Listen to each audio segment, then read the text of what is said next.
I have no idea how to tell the story. I don't even know how to start it.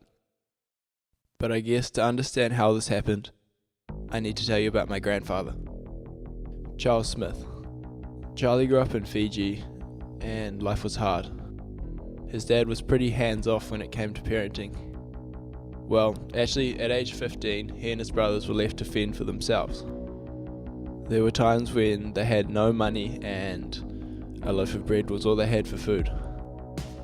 He loved the ocean, so Charlie joined the Sea Scouts, and after working hard to buy a uniform, he eventually became a scout leader.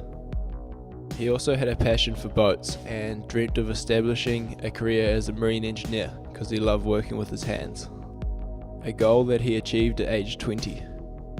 At a young age, he had an impressive career traveling the Pacific fixing fishing vessels, and one time he helped in the making of an America's Cup yacht. Charlie moved to New Zealand and he rode this scooter to work every day. He loved fishing, inventing and traveling. On his countless trips around the globe, he created a huge network of lifelong friends which he loved to stay in touch with using long handwritten letters. At the time of his death, he had boxes of photo albums containing pictures that he'd taken from his travels, some of which were of the utmost randomness. This included a picture of a crashed aeroplane, the Grand Canyon, the World Trade Center, and a crazy amount of boats. And then there's me. Not the greatest high school student, I spend far too much time on social media. I take many self-absorbed photos and videos, like this one, probably to convince others that I am living a good life, or maybe to convince myself. I currently have 1,381 Facebook friends and drink too much coffee, so what else do you need to know? Where I'm from, how old I am, none of that matters. Just another Generation Z deadhead tourist. People need real experiences, and to connect to reality. I grew up in a time that's filled with a lot of fake realities, while my grandfather grew up in a time that seemed far more raw and authentic, and I wanted a piece of it. So I set off on a trip, a kind of personal crusade against the mundane. The plan: walk 3,000 kilometers in 5 months. The method: improvisation. The goal: become the youngest person to walk from the top to the bottom of New Zealand and explore places I've only seen on postcards. Live a little. I knew it was going to be hard. It scared the crap out of me. Hell, that's exactly what I wanted.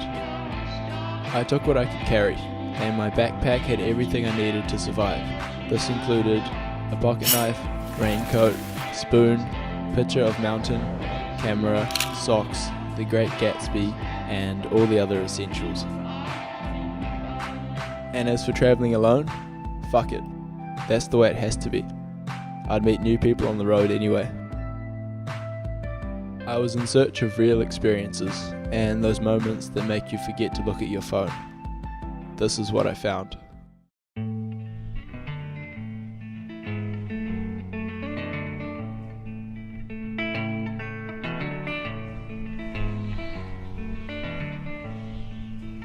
Held on the hole like a noose, like a rope. Got a medicine, take no mercy on him. Poison his blood and burned out his throat.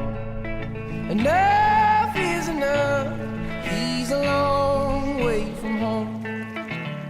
We are so close. Days of my youth wasted on selfish fool who ran for the hills from the hand you had dealt. I flew far away, as far as I could go. Your time is running out, and I'm a long way from home.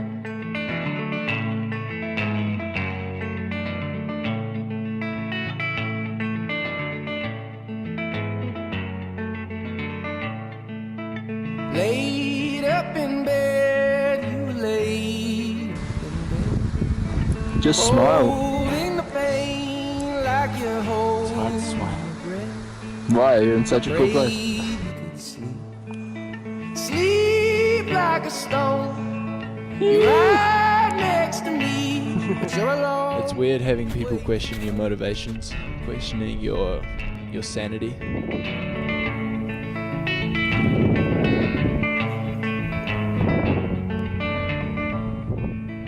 Hospital gowns never fit like they should. We yelled at the nurse, didn't do any good.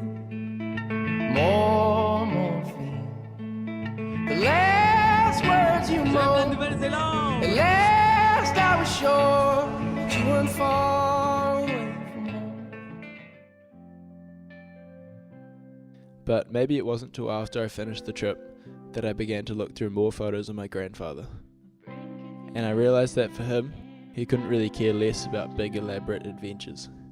While I was searching for authentic experiences on some of New Zealand's biggest mountain ranges, he found it in the small things. Working with your hands, a love of the ocean, day-to-day life, and above all, he loved people. I realize now that I never loved and respected him for his accomplishments or for his story.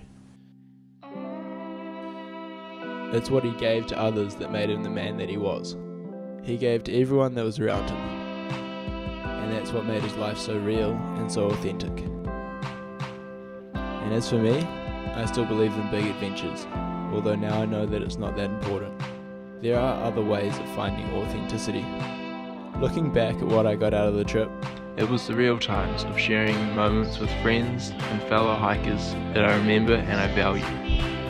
And it wasn't for the photos or the movies, it was just for itself.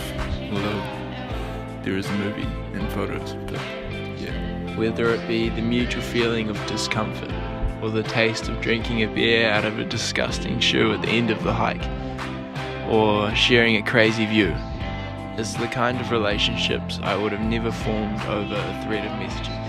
I hold these sacred because it's the real things and the real moments that become stories of your life.